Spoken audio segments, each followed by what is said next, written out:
Good morning. After yesterday's escapade with the valve Tappet covers, I'm making a little bit more progress now. I'm actually able to do the cam chain tension adjustment, and I'm going to do the Tappets. I've still got one cover on cylinder number 4 exhaust, which you can't get up, and I'm going to try that later, but it means I can do everything except the exhaust clearance on cylinder number 4, and if I get that one off I'll be able to do it. So what I've done is I've set the I've opened up the timing cover again, and I've brought the cover number in the inlet port of cylinder number 1. I've brought it up onto the compression stroke.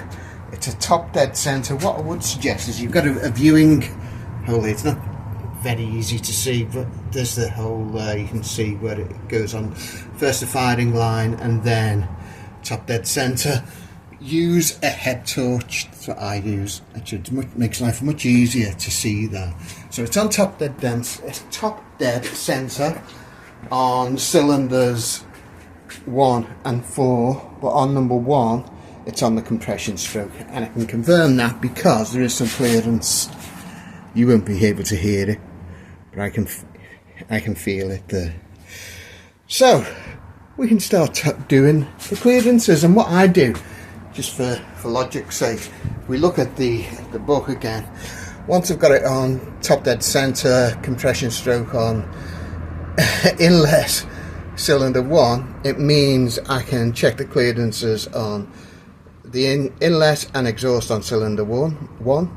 I can do the exhaust on cylinder 2, and I can do the inlet on cylinder 3. And then once I've done that, I literally turn the engine over 360 degrees and I can do the remaining clearances. I think that's about it. So while I'm at that setting, it means I can undo the lock nut on the, oh god, what's it called? God, can't think while I'm doing stuff. The cam chain tension adjuster. Undo that lock nut, slacken off the kind of retaining bolt underneath, and it's spring loaded, so it should work, should set itself. Then just nip it back up. So just to make it easier for myself, and for the sake of logic really, for the first 4 clearances I just undo the Tappet covers off the appropriate ports. So inlet cylinder 1, exhaust cylinder 1, exhaust cylinder 2,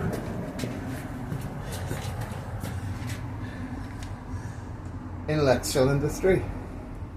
The others are still covered, purely because I'll do those first set, turn the engine over 360 degrees, and then do the other set. According to the workshop book, the inlet clearances are 0.05mm on the inlet and exhaust 0.8mm on the exhaust. There's my feeler gauges, a 0.02, sorry, what am I saying? A 0.05 and a 0.08. So the logic I'm using is, obviously you've got to slacken the lock nut, and the adjuster is the screw fitting. So the idea is there should be a slight drag on the feeler gauge. If I can do it with my right hand whilst holding the thing. Okay, there's the, what's it called? The 0.02, is it? Yeah, make sure I've got the right one. Yeah. And that goes in. There's a slight drag, but I can tell it's correct because if I try the 0.03, oh god, this is 0.0. So 0.05 is the correct one, but if I tried the 0.08, it's too tight, it won't go in. It won't go in, but the 0.05 does. Good. Okay, that's the, well, I say the Tappets done. All of the Tappets done, apart from the last one, the exhaust on cylinder number 4. And the reason being is this is the one that's given me the problems getting this cap off. So I'm going to have some lunch and get back on it.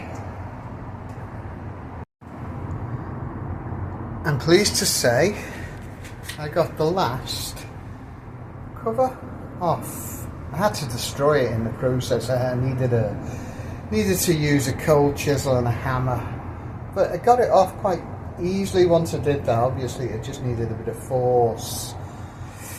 But the cover is destroyed, so I'm going to order a new couple because some are a little bit messy.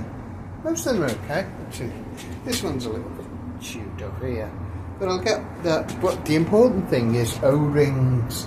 I think this is what has happened. The previous owner, as I found out, tended to over tighten things anyway, and I think they've not renewed the O-rings, tightened it up, decompress, and over time they've just seized, kind of solid.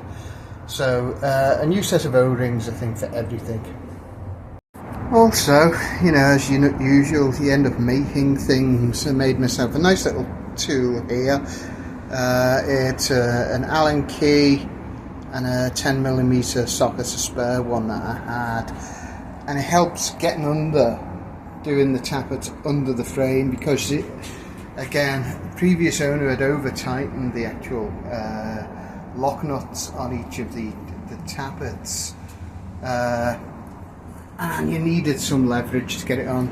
So that little tool, I just used a whizzer to cut down the end, chamfered it a bit so it went in the top of the thing, and knocked it in with a lump hammer, and it's fine. Good little tool.